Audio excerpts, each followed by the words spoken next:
This LOS is compare inflation measures, including their uses and limitations. Unemployment and inflation. Now we're going to move on to measuring inflation, the construction of price indices. Price indices may differ with respect to scope and weights on goods and services. So examples are, 1. The Consumer Price Index, CPI. It's used to track inflation within a given economy. So in the United States, the CPI covers only urban areas, and the CPI is used by Treasury inflation-protected securities, TIPS, and other contracts. Next, we can look at the Personal Consumption Expenditures, PCE, price index, and that covers all consumption using surveys. And finally, the Producer Price Index, PPI, is also known as the Wholesale Price Index, WPI, and that tracks inflation in prices of goods and services to domestic producers.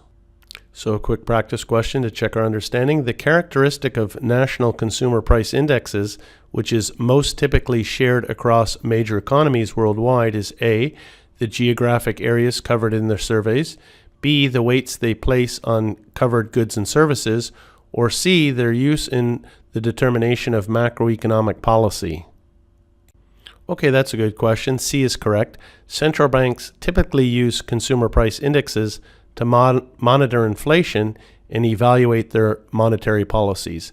So the characteristic of national consumer price indexes, which is most typically shared across major economies, is their use in the determination of macroeconomic policy. So there might be different weights on goods and services. Indeed, there might be different goods and services because different national economies are made up of different industries. And finally, geographic areas covered in the surveys doesn't really make too much sense. So the correct answer is C. And one last practice question to finish this LOS. Of the following statements regarding the Producer Price Index, PPI, which is the least likely? The PPI A can influence the future CPI. B, category weights can vary more widely than analogous CPI terms. Or C, is used more frequently than CPI as a benchmark for adjusting labor contract payments. Okay, the correct answer here is C because we're looking for the least likely.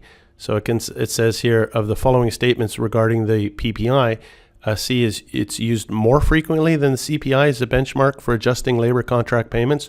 No, it's the CPI is typically used for adjusting labor contracts, while the PPI is more closely connected to business contracts. So again, I copied from the previous slide. The CPI is used by Treasury inflation-protected securities and other contracts. What are those other contracts? Labor contracts, okay? Also for retirees whose pensions are adjusted to inflation, it would be, the benchmark would be the CPI, the Consumer Price Index. Okay, and that's the last slide for this LOS. Thank you.